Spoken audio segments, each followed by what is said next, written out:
Yeah, and still people up here at the start for the next race on the course, which is the Remenham Challenge Cup. This is for elite women's 8, and we've got Maple Bay Rowing Club Canada on the left-hand side of your screen, and a composite from Marlow Rowing Club and Leander Club on the right-hand side of your screen.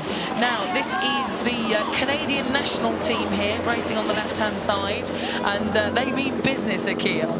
Yeah, you know, I think they're going to want to try to do as much as they can to sort of see if they can get out to the, you know, to a lead here. But this is a tough thing. It's a tough thing to do, to really get that lead in the beginning part of this race. Yeah, they'll be driven on by Cox, an Olympic champion, Kirsten Kitt, in the Cox's seat. She was part of that historic win in Tokyo, where Canada came from nowhere to win a gold medal at the Olympics. But half of this crew were part of that historic day. And yeah, again, the 4 of those athletes that experienced that day on the Sea Forest Waterway, they'll never forget it, I'm sure. Yeah, it is one of those things that is extremely memorable, being at the Olympics and let alone winning a gold medal. Now, the training crew, this is the composite from Marlow Rowing Club and Leander Club closest to us. They will all have aspirations of winning the Olympics. This is a development crew from the GB squad and setup, and all of these athletes, Akil, are actually racing for their colleges in the US and have returned home here to the UK and put together this crew to race here at Henley. And once again, we've spoken about this, the U.S. producing your GB internationals. I'm going to have a talk with someone about that. No, they're well looked after over in the States, and this crew here, it's made up of 2 athletes who row at Yale, 2 athletes that row at Cal over on the West Coast. Plenty of talent here. They're sort of average age of around sort of 20, 21 years of age. The youngest member of the crew, Imogen Cabot, in the 4 seat, just 19 years of age. The Yale athlete that represented the US in the Junior World Championships back in 2021. Getting a gold on that occasion. Lots of up-and-coming talent, and you know, I'm sure they'll be relishing the opportunity to race the Olympians in the Canadian crew. Yeah, and I was looking at them, and you know, there's nothing to fault them. They were rowing really well. Their blade work was crisp. You know, they're getting the oars in the water. They're nice. They're long. It's just that this Canadian crew is extremely powerful, and they got out to a great start. Yeah, they've gotten out to a wonderful start here, and you'll hear me say this again later on, because we've got a Canada matchup in the Stoner Challenge Trophy for women's doubles sculls. But today is Canada Day, so it would be very apt of this Canadian crew to win out in this Remenham Challenge Cup event on Canada Day. Closest to us in the bow seat, it's Jessica Sevick in the bows, and she's in front of her. We've got another 8 athletes, bookended by Kirsten Kitt, who we've already spoken about, in the Cox's seat, 34 years of age.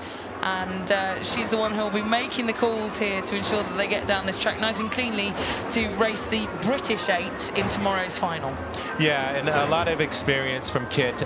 She's, you know, probably just wanted to get them out, get them nice and relaxed, have a great, strong race. And so we can look here at that Canadian 8, and it's just a powerful crew, and they're moving quite well. They're moving really well, and they've taken that rating down now, which is the number of strokes that they're taking per minute. And I suspect it will be quite a close matchup tomorrow in the Remenham Challenge Cup final. If it is these guys that progress through, we know that weirder things have happened, and we've seen a lot of that this week. But we're guessing that the form will continue to run here with Maple Bay Rowing Club. But it's quite tough doing these back-to-back races, knockout races here at Henley. They'll want to have as much in the tank tomorrow, because they just missed out to the British at World Cup 2 in Varese. Yeah, and it's a different format than the World Cup and World Championship, where you have some time to rest between races. And so you're right, it's very taxing to race every day, and especially when you come up against a tough crew. So in this case, they really want to just establish themselves and get into a nice rhythm. And a nice rhythm here still on display by the Marlow Rowing Club and Leander Club crew on your picture now, and sort of a great mix of club lycras. You know, Marlow and Leander on the books here as the two clubs, but I can spy in there Molesey Boat Club lycras. I can also see the colours of Latimer Upper School, Peterborough City Rowing Club. There's plenty of different lycras here in this crew that we want to give a good shout out to. I was going to say, there's even a Yale cap in there. So here we go. Great shot of the crews coming down. You know, they've passed Thames. They are now rowing quite well. You can see the Canadian crew is taking the rating down, as you mentioned, and they're just reserving energy there. Yeah, the Canadian crew paddling really well here, and it's great to have them here. We've had so many Canadian crews racing here at Henley this year. A lot of the squad will be going from this across to the next World Cup of the season, which is in Lucerne, which will take place next weekend on the World Rowing calendar, and they'll be going up against, again, a lot of international eights that will be going to race there in Switzerland. So this is a sort of stepping stone along the way, and hopefully, you know, again, they'll be looking forward to later in the regatta racing that British 8 to give them a bit of a sense of speed of what's to come. Now, what do you think they're barbecuing over here where all of that smoke is coming out? Like, I didn't have lunch, so I'm wondering, you know, what they're eating over here. Yeah, it looks good, doesn't it? I mean, that's the great thing about the Saturday of Henley, actually, is I've just come from my own alumni's barbecue this afternoon. There's plenty of you know, people meeting up with their old crewmates, with their friends. Oh, lots of waving there going on from Kirsten Kitt. Look, she's punching the air. She's I don't know whether she's waving to the people in the stewards enclosure or not, but certainly she's doing something to kind of wave her hand around to motivate these guys through the enclosures. Yeah, I really love these shots right across the back there where you can see the crews. They're out at the catch and they're getting their oars in. It shows the athleticism, and it's one of my favorite sort of pictures right there. There it is. You can see them getting those oars in, pushing those legs down, you know, together, just in sync. There you go. You can see Kit shaking her head like, yeah, girls. All right. Yeah, she's happy with that, isn't she? Nodding her head going, yeah, this is it. This is good.